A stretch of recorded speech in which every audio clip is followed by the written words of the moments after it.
Sa ulo ng ating mga nagbabagang balita. Sa video na ito, pag-uusapan natin ang isang napakahalagang bahagi ng modernisasyon ng sandatahang lakas ng Pilipinas, ang pagdating ng mga ASCAD Sabra light tanks. Marami ang nagtatanong, ilan ba talaga ang makukuha ng ating bansa? Ano ang kakayahan ng mga ito? At bakit napakahalaga nito para sa hukbong katihan o Philippine Army? Tara't alamin natin ang buong kwento.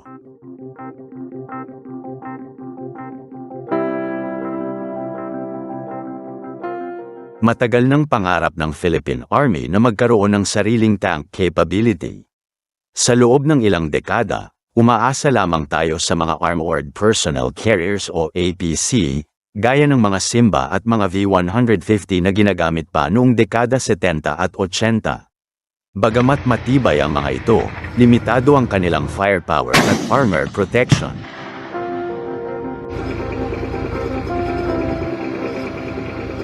Dahil dito, sa ilalim ng revised AFP Modernization Program, inilunsad ng gobyerno ang Light Tank Acquisition Project, bahagi ng tinatawag na Horizon 2 phase mula 2018 hanggang 2022.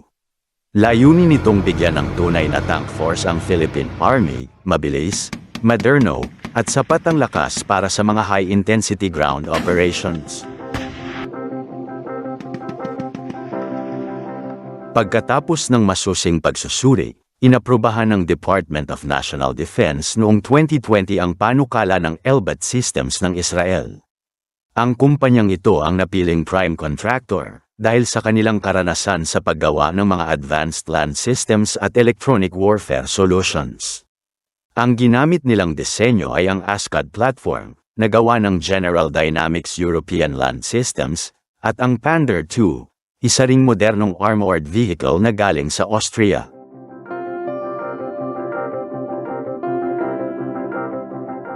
Ang kontrata ng Pilipinas sa Elbit Systems ay may kabuuang halaga na 9.4 billion pesos, katumbas ng humigit kumulang $180 million.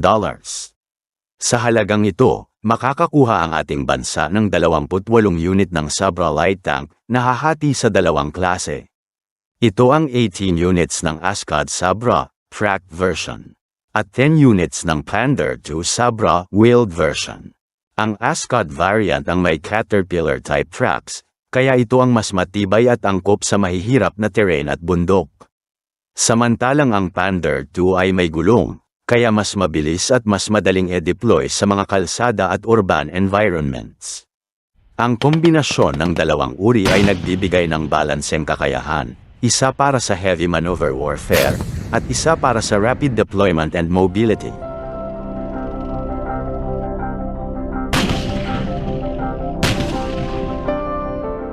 Ayon sa mga ulat ng Philippine Army Armor Division, nagsimula ang paghahatid ng mga unang unit noong 2023, at inaasahang makukumpleto ang buong batch bago matapos ang 2025. May mga larawan at video na lumabas mula sa Army Headquarters sa Fort Bonifacio, kung saan makikita ang mga bagong Sabra tanks na sumasailalim sa pagsasanay at testing.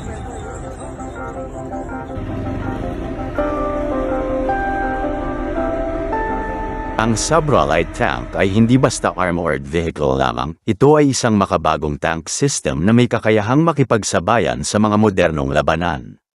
Mayroon itong 105mm na rifled gun na may automatic loader, kaya mabilis itong makapagpaputok ng hindi kailangang mano-manong mag-reload ng crew.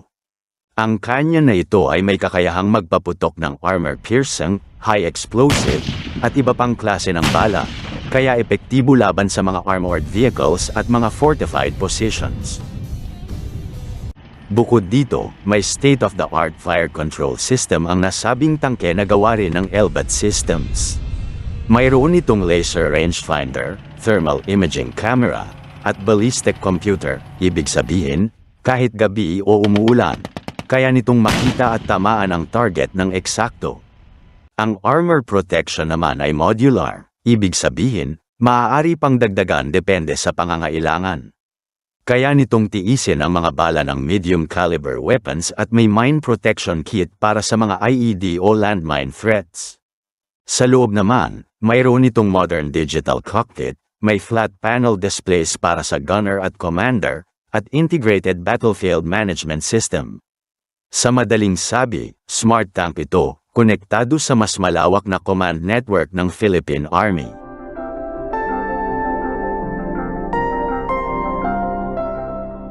Ang Sabra light tanks ay itatalaga sa bagong bubuing Armored Tank Battalion ng Philippine Army.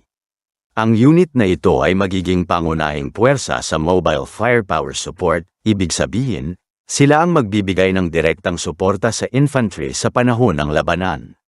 Dahil magaan ang Sabra kumpara sa mga main battle tank tulad ng M1 Abrams o Leopard 2, madali itong i-deploy sa iba't ibang bahagi ng bansa, mula sa mga kapatagan ng Luzon hanggang sa mga bulubundukin ng Mindanao. Magagamit din ito sa mga territorial defense missions, lalo na kung sakaling kailangan ng mabilis na response force sa mga strategic islands. Sa panahong may tumitinding tensyon sa West Philippine Sea, malaking bagay na may kakayahan na ang Army na makapagpadala ng armor unit sa anumang rehiyon kung kinakailangan.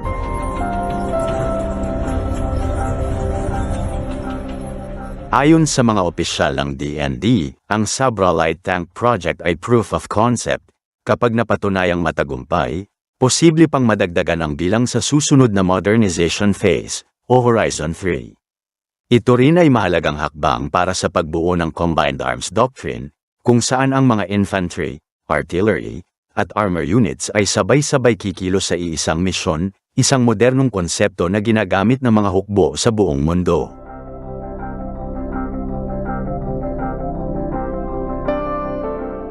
Sa huli, ang 28 units na Sabra light tanks ng Pilipinas, kung saan 18 ang tracked at 10 ang wheeled, ay hindi lamang mga bakal na sasakyan.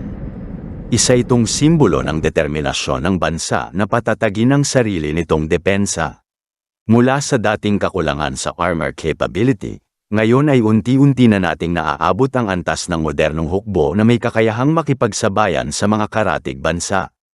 At habang dumarating ang bawat bagong unit, kasabay nito ang pagtaas ng morale ng ating mga sundalo, na sa wakas ay may mga makabagong kagamitan upang maisegowa ang kanilang tungkulin, ipagtanggol ang bayan, ang soberanya, at ang ating mamamayan.